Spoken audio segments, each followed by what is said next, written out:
성도 여러분 안녕하십니까? 안녕하세요. 뵙게 돼서 반갑습니다.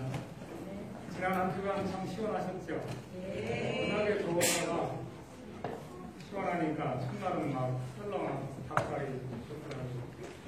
참 겨울 변화를 주관하시는 하나님께 감사를 드립니다. 아마 이 날씨가 한 3개월 정도 계속됐으면 좋겠습니다.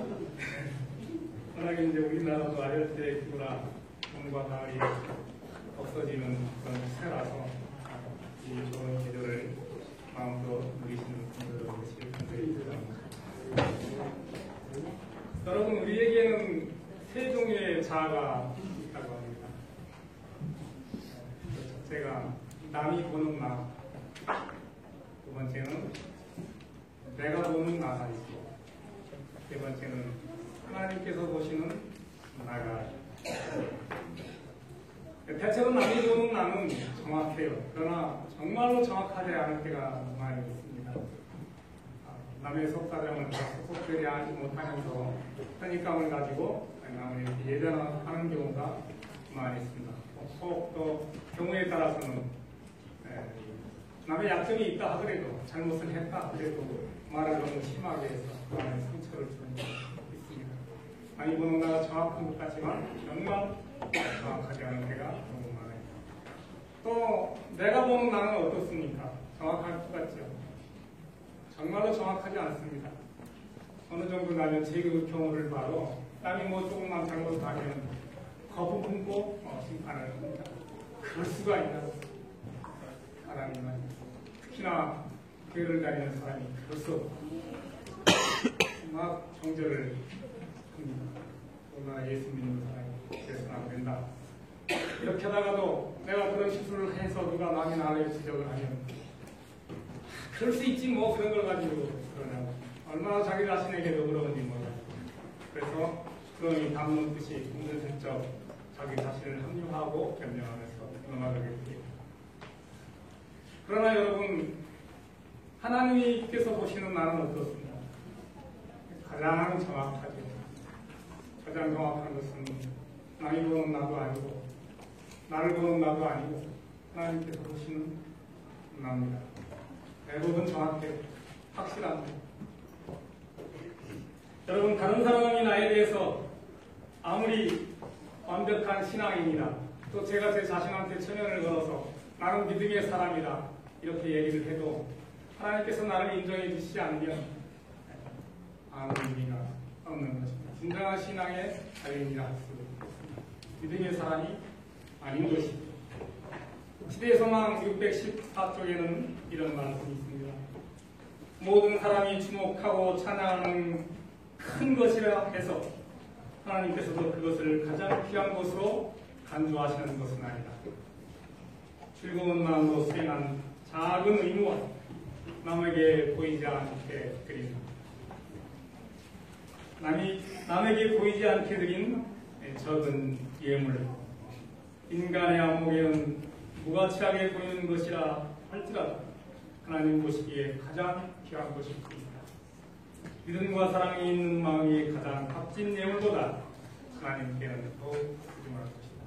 물론 우리가 살면서 사람들도 나를 좋게 보고 하나님도 나를 좋게 보시면 그 1등입니다. 더할 나위 없겠죠. 그러나 때로 사람들은 나를 좋게 보지 않더라도 하나님께서 나를 좋게 보시면 그것도 아주 의미 있고 가치 있는 일입니다. 근데 사람들은 나를 좋아하는데 좋게 보는데 하나님께서 나를 좋게 보시지 않는다면 얼마나 안타깝겠습니까? 그보다 더 비참한 것은 사람도 나를 좋게 안 보고 하나님도 나를 좋게 안 보시면 참 안타까운 일입니다.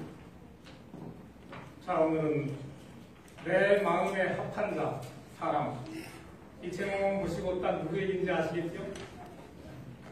사도행전에 나오는 말씀입니다. 오늘 다운 얘기를 좀 하겠습니다.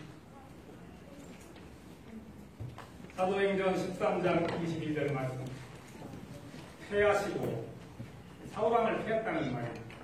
사울왕이 당연히 없었죠. 다윗을 왕으로 세우시고 증언하여 이르시되 내가 이새의 아들 다윗을 만나니 내 마음에 맞는 사람이라 내 뜻을 다 이루리라 하시더니 여기 하나님의 뜻은 그 다음 절 보시면 예수 그리스도께서 이 땅에 나시는 것을 의미하고 있습니다. 자, 여러분이 아시는 대로 다윗 왕이 어떻습니까?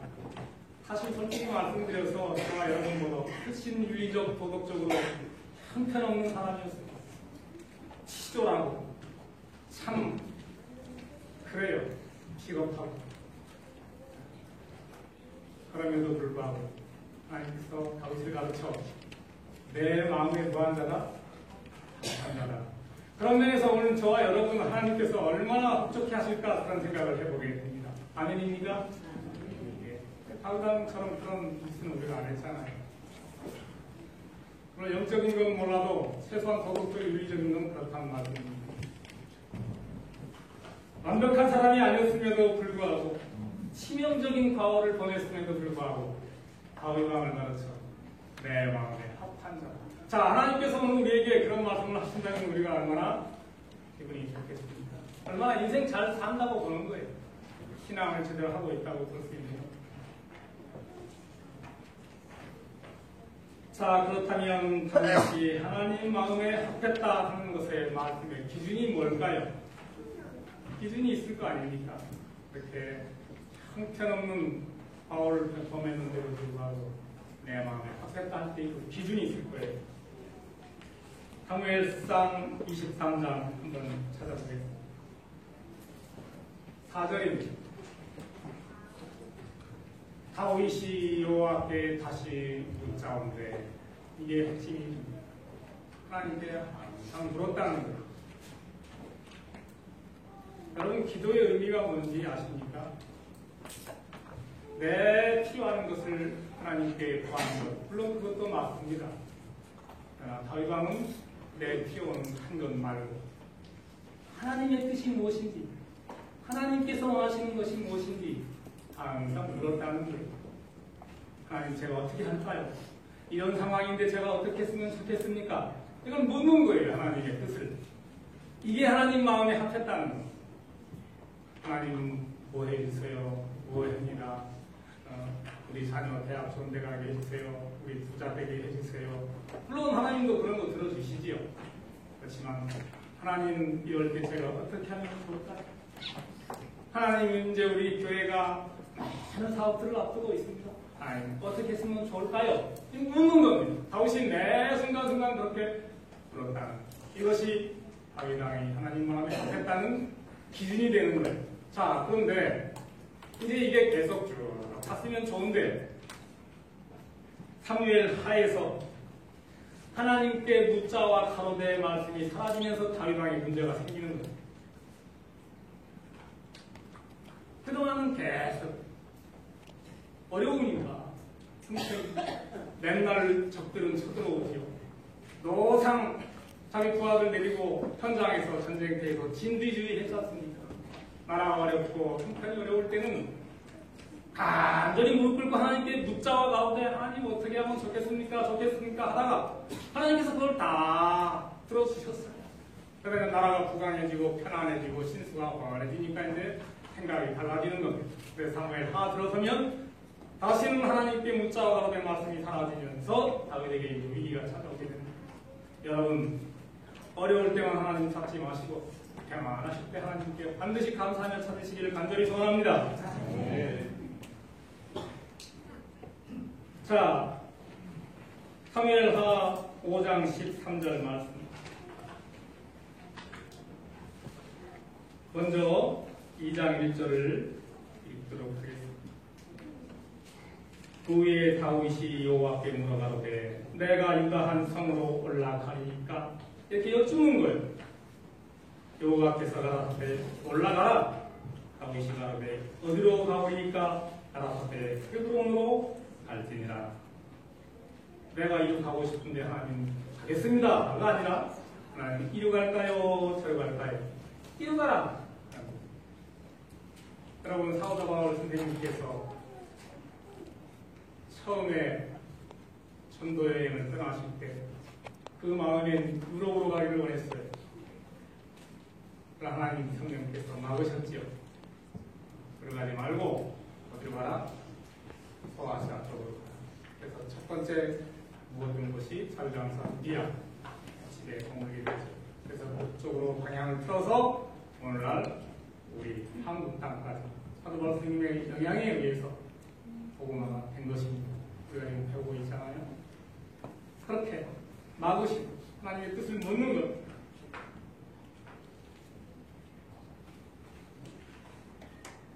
그렇게 아주 훌륭하게 무릎 꿇고 여쭙고 구하들 선두에 서서 현장에 뛸 때는 훌륭했었는데 그러다가 이제 하나님께서 육신의 축복을 주시고 나라의 축복을 주시고 여러 신수를 잘 평안하게 하니까 생각이 달라져서 어디까지 빗나가게 되었느냐? 5장.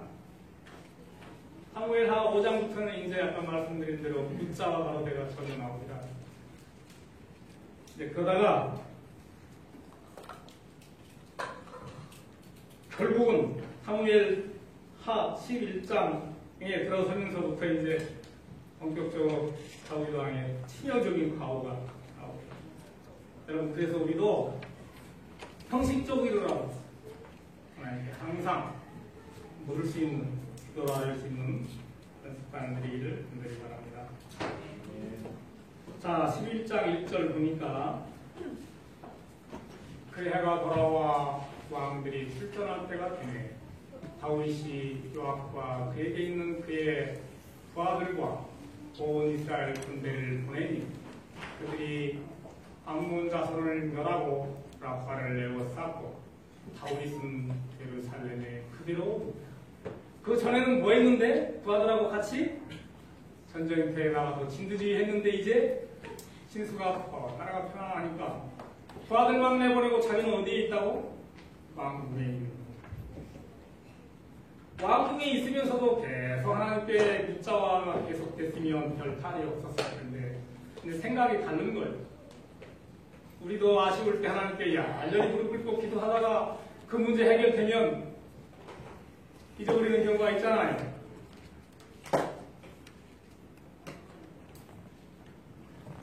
이제 2절이 문제가 됩니다. 2절. 저녁 때 다윗이 그의 침상에서 일어나 낮잠을 잔 모양이죠. 저녁 때가 됐는데 자야 되는데 침상에서 일어났다는 거죠. 왕궁 옥상에서 거닐다가 그곳에서 보니 한 여인이 목욕을 하는데 굉장히 아름다워 보이느니라. 이제 높은 데 올라가는 거예요. 여러분 높은 데 사시는 분은 조심하시기 바랍니다. 높은 데 가면 이게 안 보이게 보이는 거예요. 낮은 데 있기는 잘 몰랐었는데 높은 데 가니까 이상하게 보이게 됩니다. 올라가는데 저쪽 아래에 아주 요즘 말로 몸짱 그게 몸매도 훌륭하고 얼굴은 잘 안 보이겠지만 어쨌든 목욕을 하는데 봤으면 그림 좋네 하고 거기서 끝났어야 되는데 한 발 더 나가는 겁니다.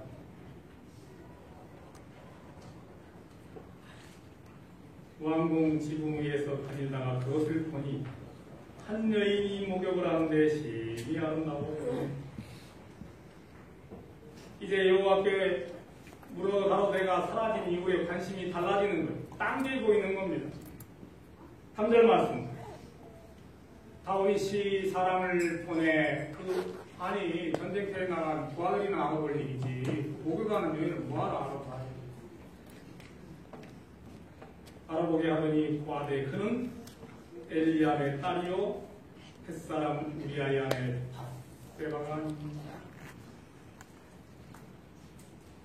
좀 그려오라.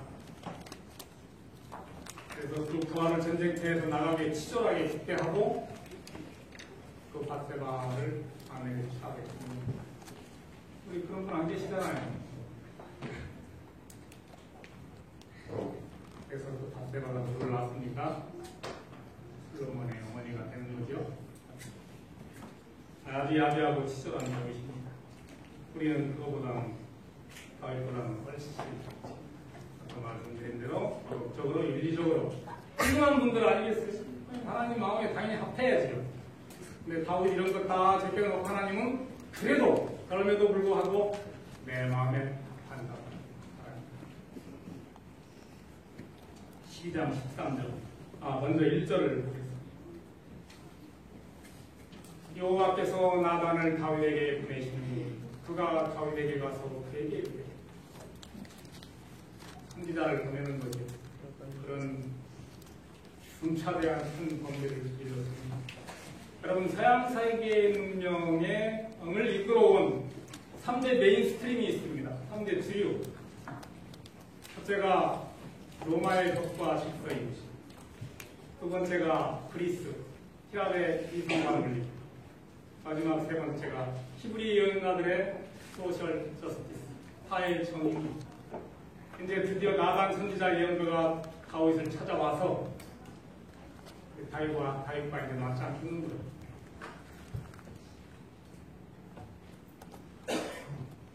바로 이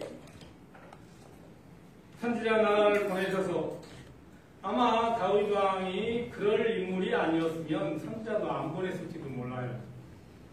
충분히 그럴 만한 소양이 있고 그런 인물인 걸 하나님께서 아시고 보내셔서 교훈을, 책찍을 하게 되는 거죠. 아마 다윗 왕이 이렇게 건강하게 회복할 수 있었던 비결이 나단 같은 선지자가 곁에 있었기 때문에, 그래서 오늘 우리에게도 내 옆에 누가 있느냐는 엄청 중요합니다. 특히 청소년들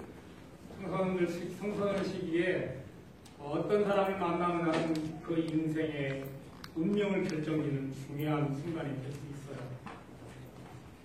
그래서 나에게 잘해주고 맛있는 거 떡볶이 사주고 영화관 데려가지고 이런 분들은 그렇게 욕하지 못해요.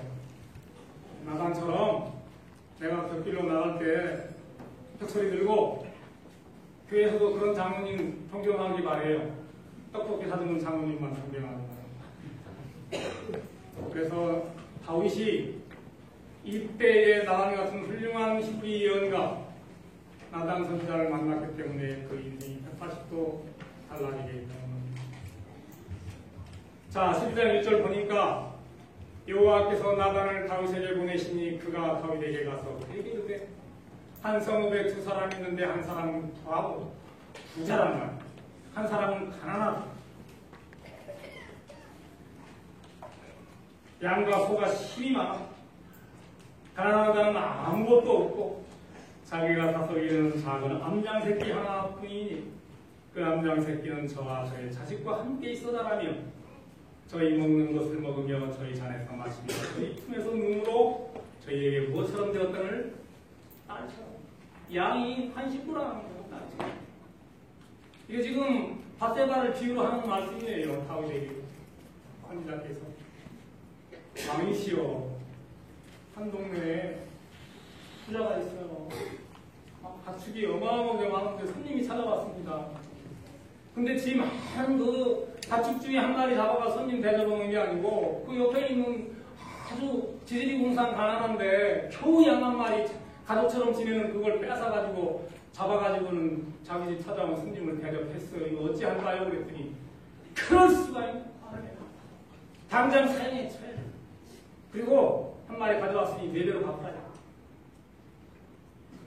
그러는 거요. 거품 품으면서 열을 내는 겁니다. 그랬더니 나단 선지자가 딱 당신이 바로 그 사람이요. 우리 같으면 내가 다윗 같으면 어떻게 했어요? 바로 목을 쳤을 거예요. 그때 당시는요, 절대 왕권이라 왕에게 싫은 소리 하면 바로 사형입니다.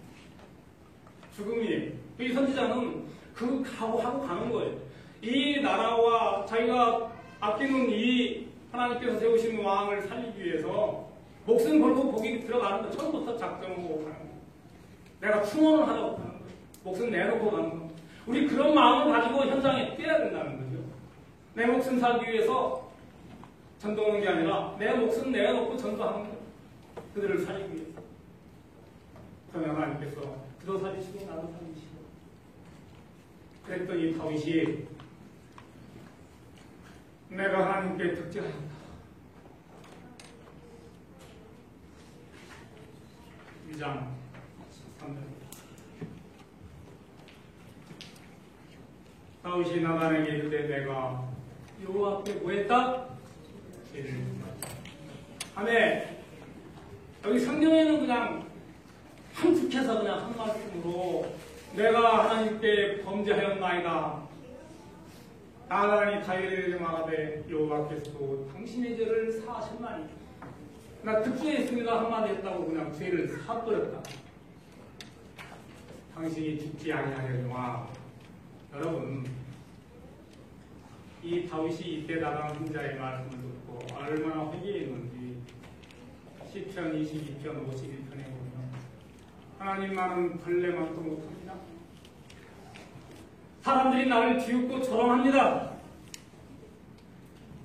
우리 성도님 가운데 다윗 같은 죄를 지으면 지금 교회 올 수 있겠어요? 목사님들이 궁금해서 자녀님들이 궁금하셔서 요양원씨는 찾아다니고 또 숨어서 아예 교회에 출교할 거예요. 본인 스스로 창피해서 못 다니는 거예요. 즉시 교회에 나와서 성도님들 제가 이런 죄를 지었습니다. 정말 죄송합니다. 용서하십시오. 그러면 뻘 들어갑니다. 지가 창고하고 지가 집사라고 어떻게 남의 아내를 그렇게 취해. 그것도 그 남편 치졸하게 전쟁터에 보내서 집대하고 못하는 거예요. 얼마나 회개했는지 자기가 누워 자는 아까도 침상이 있잖아요. 그게 눈물로 그냥 둥둥 떴다 그래요. 뭐 과장이 있는지 진짜 되는지 모르겠지만 어쨌든 그 정도로 나단 혼자의 말씀을 듣고 회개했다는 거예요. 자, 오늘 우리 하나님은 죄를 안 짓는 것도 기뻐하시지만 죄진 저와 여러분이 하나님께 나와서 간절히 무릎 꿇고 회개할 때 더 기뻐하신다는 사실을 명심하십니다. 어차피 우리는 죄인입니다. 그렇다고 그래서 그 죄 짓고 회개하자 하나님께서 더 기뻐하시니까 그런 뜻입니까? 그 마음을 보시는 거죠. 자, 그런데 다윗 왕의 전 왕이 누구라고요? 사울 왕. 사울이나 다윗이나 다 형편없는 저 밑바닥 인생들입니다. 인동의 출신들이. 사울은 유력에 차한 자를 잘 던져가지고 왕이 된 사람이고 다윗은 역시 목동 출신이요. 여기 부산에 나는 목장에서 김종만 나는 목장에서 숙동 치는 그런 목동이에요. 근데 그 두 왕의 차이점이 뭡니까? 사울왕과 다윗왕의 차이점. 사울왕은 하나님께서 버려버렸고 버리시면서 세 아들까지 죽여버렸습니다. 근데 다윗왕은 사울보다 더 형편없는 짓을 했는데도 불구하고 내 마음에 합한 자다. 그 기준은 사울왕은 나라가 위태로울 때 블레셋 군대가 쳐들어왔을 때 그 아들 시켜서 뭐하라? 무당 찾아가. 다윗왕은 누구 찾아갔어요? 하나님께 물었습니다. 그게 차이죠. 저 신접한 엔돌에 신접한 여인 무당 찾아가서 내가 이 전쟁이 어떻게 될까 한번 알아보고 와라. 그게 될 일입니까? 하나님께서 세우신 기름부은 왕이 하나님 찾지 않고 무당 찾아간다는 것은 우리 성도님들 혹시 뭐 여기 잠깐 찾아가신 분, 여기 어디입니까? 무당 찾아가시는 분 계세요. 근데 저 한 가지 궁금한 게 있어요. 왜 이렇게 동네마다 무당마다 집이 다 흐물어져? 본인 그 신수 보시면 자기 좀 봤으면 좋겠어요. 다 쓰러져 가는 집에 꼭 만짜 깃발 꽂고는 정 본다고 남의 인생 받는다고 하는데 난 참 아이러니에요. 난 그거 참 궁금해요. 그런 사울과 하나님께 간절히 무릎 꿇은 다윗과 하나님께서 어떤 사람을 마음에 기뻐하시겠어요? 우리 자녀들 살리시고 싶으면 성도님들 다윗처럼 기도하시기 바래요. 하나님의 뜻을 묻으시기 바래요. 정보로 다니지 마시고 서정비교를 보지 마시고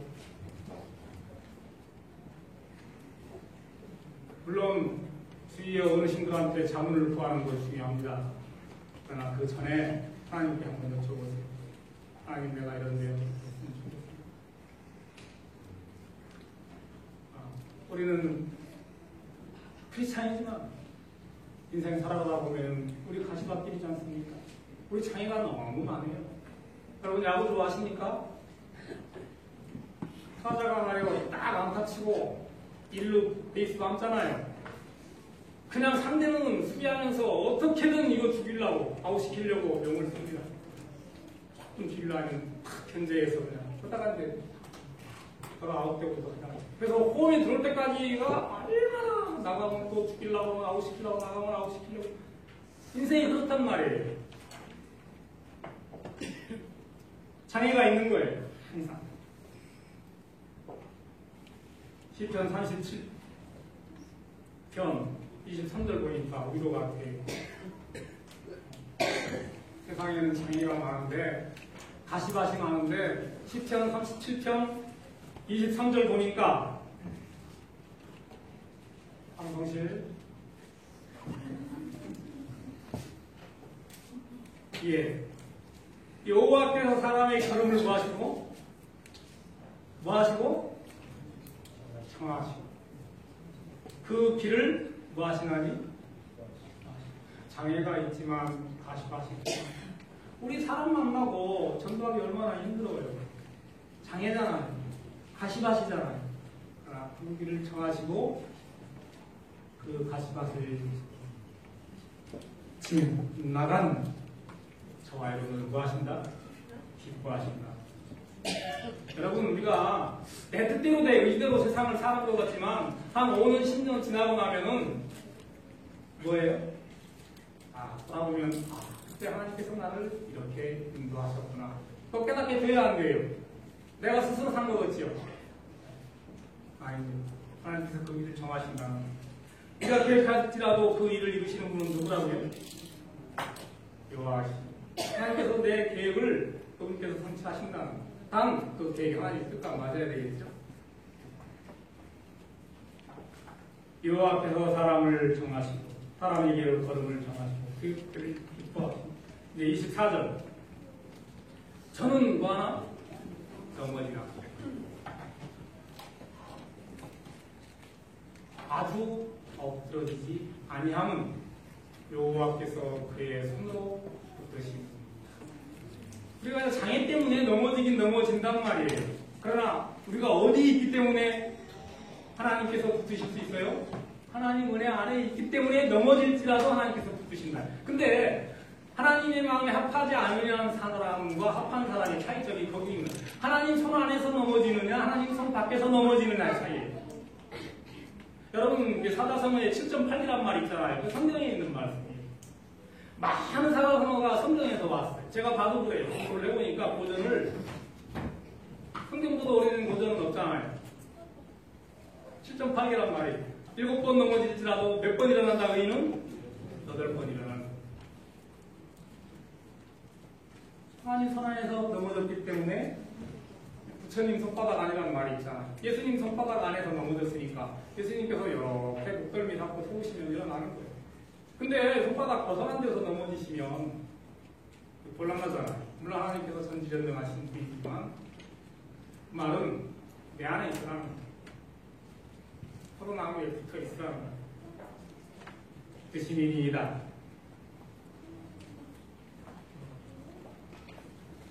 베드로전서 5장 6절, 7절만. 그래서 저는 여기 어르신들 계시지만 그리고 원로장로님들 계시고 우리 어르신들 계시지만 인생은 제가 뭐 100살 산다고 할 때 이제 절반밖에 안 살았어요. 절반이나 남았어요. 근데 그 절반도 절반이 정말 힘들었어요. 지금도 많이 힘들고요.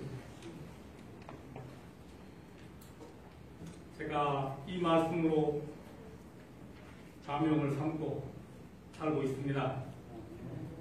그러므로 다 같이 읽겠습니다. 시작. 그러므로 하나님의 능하신 손 아래에서 겸손하라. 때가 되면 너희를 뭐하시리라? 높이시리라. 겸손해야 높이시지. 높아 있는데 뭘 하나님께서 높이시겠습니까? 낮아져야 하나님이 이렇게 세우셔서 높이시지. 내가 이미 높은 데 있고 내가 스스로 높아졌는데 하나님이 높이실 일이 없단 말이에요. 그래서 하나님께서 높여주실 때 높아져야 그게 진정으로 높은 데 있는 거예요. 내 스스로 높은 데 있어 봐야 하나님 자꾸 내리신다. 세상이 내리시고 동료가 내리신다고 하니 낮아져라 겸손해라 이 말. 때가 되면 너희를 높이시리라. 그리고 그 다음 7절이 들으니 너희 염려를 다 주께 맡겨버리라. 이는 저가 너희를 무하십니다. 권고하십니다.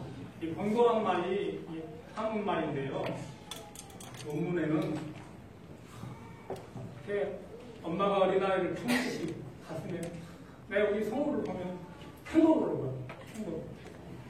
항상 엄마 품에서 이렇게 안겨가지고 그렇게 하나님께서 우리를 뭐 하신다? 겸손할 때 자, 제 경험 짧게 한 가지만 하고 마치겠습니다. 한 10개월가량 우리 부부가 너무 힘들었어요. 정말로 힘들게 하는 사람이 있었어요. 막 제가 예를 들어 교회 예수님을 안 믿는 사람이라면 어떻게 했을 거예요? 제가 그렇게 그런 힘든 과정을 거치면서 생각해 봤어요, 개인적으로. 하나님께서 왜 나에게 이런 시험을 주시는가? 물론 제가 지금 성화가 덜 돼서 이 과정을 통해서 나의 품성 개발을 위해서 이러시는가 보다. 근데 힘들어도 너무 힘들게 하는 거예요. 할 맛이 안 나요. 그래서 우리 집사람은, 상호 엄마는 진짜 세상, 저도 인간적으로 그런 생각이 들거든요. 어떻게 잘못됐으면 좋겠어요. 그 사람이. 진짜. 그래서 제가 교회 장로로서 예수님을 믿는 사람으로 그렇게 할 수 없잖아요. 하나님께 제 사무실 가면은 이렇게 한쪽 저쪽 벽쪽으로 칸이 막혀 있어 기도실이 있어요. 아침마다 내가 그 사람 잘못되게 기도할 수는 없잖아요. 하나님, 제가 지금 너무 힘들어요. 이걸 하나님 해결해 주셔야 되잖아요. 제가 어떻게 하나님 그 사람 죽으라고 기도할 수도 없고 잘못되라고 기도할 수는 없지 않습니까? 온수까지도 사랑하고 있고 오른뺨을 치면 왼뺨까지 돌려내라고 말씀을 하셨는데 제가 그럴 수 없잖아요. 이 어려운 상황 좀 벗어날 해결해 주십시오. 10개월 동안 그렇게 힘들었더니 한 번은 힘들게 제가 그 자리에 싹 욕을 했어요. 아깝하십니다. 그러니까 세상은 사람이 좋고 착하고 그러면요 그걸 그렇게 여기면 바보, 병신, 천치도 알아. 그래서 계속 그 사람을 괴롭힌다. 무시하고. 그래서 때로는 한번 치받을 필요가 있어요. 그러면 움찔해요. 그래서 기도했어요. 그랬더니요. 그 다음 사람이 다시 호전적인지 몰라요. 몰라 앞으로 또 어떤 일이 있을지 사람은 어떤 게라. 어쨌든 지금은 마음이 평안해. 그걸 해결해 주십시오. 또 그분의 사업도 좀 잘 되게 해주시고. 그럼 기도했어요. 진짜 인간적으로. 피할 수 있는 방법이 아니거든요. 어쨌든 부딪혀야 돼. 계속 만나야 되고 부딪혀야 되는데 그랬더니 하나님께서 해결해 주시는 거예요. 여러분 우리의 인생은 그렇게 장애가 있어요. 항상. 또 하나님이 분명히 그 과정을 통해서 무슨 뜻이 있으세요. 지나. 그래서 우리가 현장을 나갈 때 우리가 이 사업을 할 때 다시 받길 장애가 있을 때마다 다윗처럼 하나님께 간절히 무릎 꿇고 기도해서 내 마음에 합한 자 이런 칭찬을 들으시는 우리 성도 여러분 되시길 바라면서 말씀드립니다.